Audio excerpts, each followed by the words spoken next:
I'm going to show you how to set up the Tyrux grill today. This is the burlap sack that you can use to hold the grill. This is the carrying case. This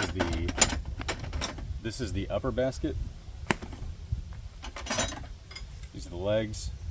You can see on the legs they have two keyholes right there, and they should slide just like that to where you can see right through both keyholes. These are the two legs. You'll notice one pair of the legs, it's the bottom, actually has that. And when you slide it in,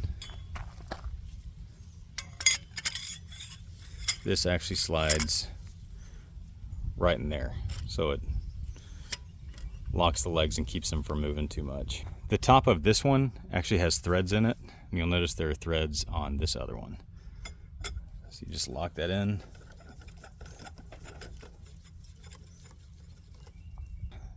There's this baggie that has some parts in it. It should have a pin, a thumb screw, a pin lock, and a little hex key. So the first thing you want to get is the pin and pin lock. You'll notice there's a little hole in the top of the pin that the pin lock goes through. But that pin goes through the base of the grill. I'm just going to slide that through. And once it slides through, you can just put that pin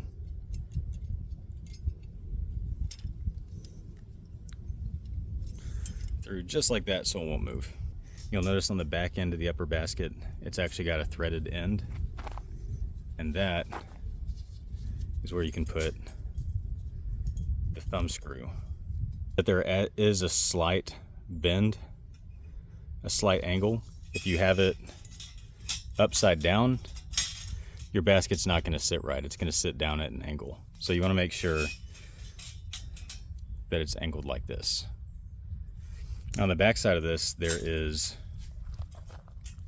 a threaded screw right here that this hex screw, you can use this hex screw to take it out if you'd like, but it's to keep the basket support rod from sliding out of the basket. However, if you want to hang a kettle or something like that, you can take this screw out, take the entire post. You can take the entire front basket off and just use this as a standalone. So now we have that, we're going to move over to the fire and show you how it works. You can take the basket and just slide it on like that. I suggest moving it more towards one side. You can use one side for cooking. You can put your campfire on one side, and as you get coals, scrape them over, or just build up your campfire around it. It's totally up to you. And you can put your food in the basket, and you can use this basket just as a platform to grill over, or you can lock your food in like this. And there are corresponding holes on this side for different thicknesses of food. So if you're cooking sausages or something thick, you can move it up. If you're cooking quesadillas or something thin, you can move it down lower. And then on this end, there are holes over here that kind of correspond with those so that it matches on both sides and holds it evenly. And once your food's going and you've got the right temperature, you can use these tongs, and they have little indents in the front and indents on the side. So you can take your food, grab it right there, you can pull it up or slide it down however much you want, and then when you're ready, pull it back, flip it upside down, and push it back forward and let it rest like that. One thing I'll say is that if you have something heavy in here, don't try to lift it up. If you try, whenever you lift it up, it breaks that friction lot and will let the basket slide freely. So let the food rest on it, keep downward pressure when you pull back, flip it over and push it back forward.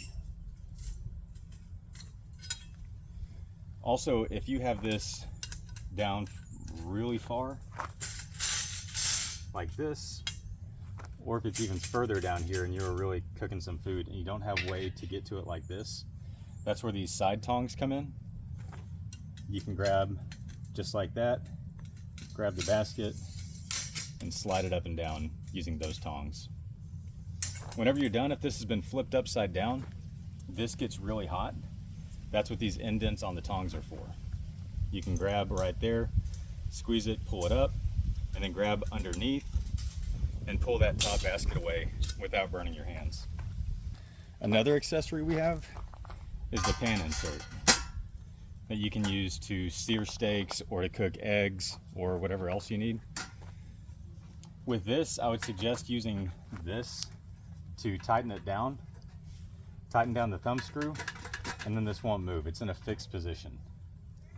So you can use the thumb screw. Once you get it to a level that you want, you can use the thumb screw to set this and use this to cook whatever you want as a pan. It's got two little lips on the side, but it is made of really thick stainless steel. It's meant to set directly over a campfire. And one of the other features about this is that once your food's been over the campfire for a while, if you want it to rest, you can just swing it around away from the burning coals and let it rest over there. And also with this basket, you can always turn it a bit, and this screw right here can come out. Definitely hang on to that screw. This upper basket can come off,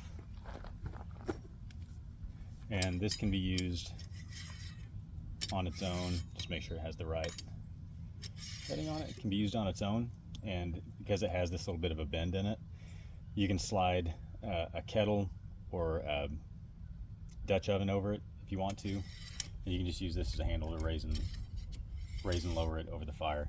Just know this is probably going to get hot. You'll probably want some welder's gloves or some sort of leather glove to grab this and move it if you need to, but you can use that to hang pots and pans on. And last, whenever everything is done, when everything is done, because this has been sitting in a campfire, I highly suggest you use the burlap sack to store it and carry it until it's clean. But the burlap sack has a second purpose. I do this. Once you're done, I recommend putting this back through here. Just put that there and store it like that so that you don't lose it.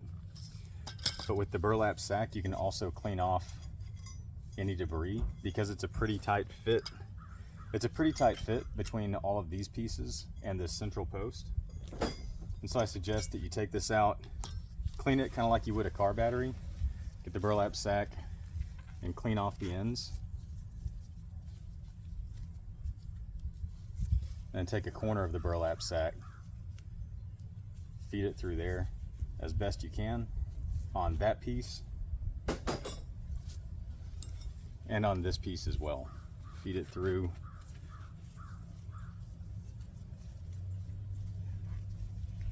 Twist it a bit and then clean the exterior as well. And that will keep those pieces fitting tight. If you don't do that, these could get stuck together and it's pretty difficult to get them apart. There is a little bit of play in there, but when it's in a campfire, this metal expands. So if you're having issues getting it undone, one of the first things I would say is let it cool down. And then when it cools down, take it apart and clean it off with that burlap sack. Whenever you're done with it, to pack it away, I suggest taking off this thumb screw, putting it in here. These go at the front of it.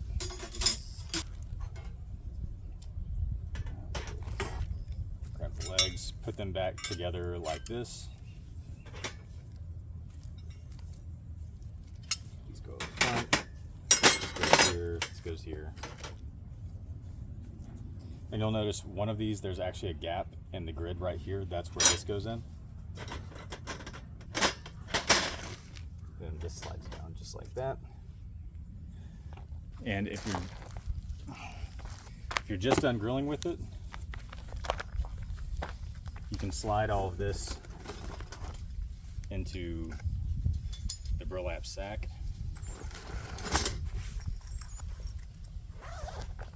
You can set this right here.